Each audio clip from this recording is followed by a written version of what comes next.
ಇವತ್ತಿನ ಕಾಳಗ ಯಾತರ ನಾನು ಟೈಟಲ್ ಕೊಡ್ತಾ ಇದೀನಿ ಅಂದ್ರೆ ವಿಂಟೇಜ್ ವರ್ಸಸ್ ಟೀನೇಜ್.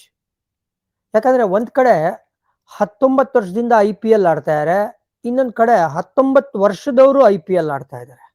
ನಾನು ಆಯುಷ್ ಮಾತ್ರೆ ಬಗ್ಗೆ ಹೇಳ್ತಾ ಇರೋದು. ಅವ್ರು ಲಾಸ್ಟ್ ನಾಕ್ ಆಡಿದಾಗ 18 years 257 days ಅಂತೆ. ಈ ಕಡೆ ನಾನು ಮಾತಾಡ್ತಾ ಇರೋದು ಜರ್ಸಿ ನಂಬರ್ 18 19 years ಇದ್ದಾಗ IPL ಬಂದ್ರು, ಈಗ 19 years ಆಗಿದೆ IPL ಬಂದು. ವಿರಾಟ್ ಬಗ್ಗೆನೇ ಮಾತಾಡ್ಬಿಡ್ತೀನಿ. ಫಸ್ಟ್ ಅವ್ರ ಹತ್ರ ಒಂದು ಸ್ಟನ್ನಿಂಗ್ ಸೆಟ್ ಆಫ್ ನಂಬರ್ಸ್ ಇದೆ, ಅದನ್ನ ನಿಮ್ಗೆ ತರ್ತೀನಿ. ಲಾಸ್ಟ್ ಸೀಸನ್ RCB ಚಾಂಪಿಯನ್ಸ್ ಆದ್ರು. ಲಾಸ್ಟ್ ಸೀಸನ್ ಇಂದ ಈ ಸೀಸನ್ ತನಕ ವಿರಾಟ್ ಕೊಹ್ಲಿ 9 ಅರ್ಧಶತಕ ಹೊಡೆದಿದ್ದಾರೆ. 9 ಅರ್ಧಶತಕ ವಿರಾಟ್ ಕೊಹ್ಲಿ ಹೊಡೆದಾಗ 9ಕ್ಕೆ 9 ವಿಕ್ಟ್ರಿ RCBಗೆ 100%. ಓಕೆ ಸರ್, ಇವ್ರು ಹಾಫ್ ಸೆಂಚುರಿ ಹೊಡಿದೇ ಇದ್ದಾಗ ರಿಸಲ್ಟ್ ಏನು ಸರ್ ಅಂತ ಹೇಳಿದ್ರೆ, ಆ ತರ 7 ಮ್ಯಾಚ್ ಆಗಿದೆ, 3 ಗೆದ್ದಿದ್ದಾರೆ, 4 ಸೋತಿದ್ದಾರೆ.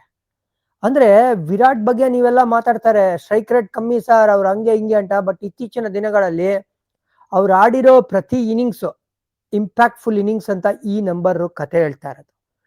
ಚಿನ್ನಸ್ವಾಮಿ ಸ್ಟೇಡಿಯಂ ಅಲ್ಲಿ ಹೈಯೆಸ್ಟ್ ನಂಬರ್ ಆಫ್ ರನ್ಸ್ ಹೊಡೆದಿರೋದು, 4 ಶತಕಗಳು ಬಂದಿದೆ, ಭಯಂಕರ 50ಗಳು ಹೊಡೆದಿದ್ದಾರೆ. CSK ವಿರುದ್ಧ ಹೈಯೆಸ್ಟ್ ನಂಬರ್ ಆಫ್ ರನ್ಸ್ ಹೊಡೆದಿರೋ ಒಬ್ಬ ಬ್ಯಾಟರ್ ಯಾರು ಅಂದ್ರೆ ಅದು Virat Kohli, 1146 run against CSK is one of the best teams IPL ಅಂತ ಬಂದಾಗ. ಯಾಕಂದ್ರೆ 5 ಟೈಟಲ್ ನ ಗೆದ್ದಿದ್ದಾರೆ. ಇವ್ರ ವಿರುದ್ಧ ಕ್ಲೋಸ್ ಟು 38-40 ಆವರೇಜ್ ನ ಇಟ್ಕೊಂಡಿರೋದು ವಿರಾಟ್ ಕೊಹ್ಲಿ ಅವರು. ಸೊ ಮತ್ತೊಮ್ಮೆ ವಿರಾಟ್ ಚಾಲೆಂಜ್ ಇದ್ದೇ ಇದೆ CSKಗೆ.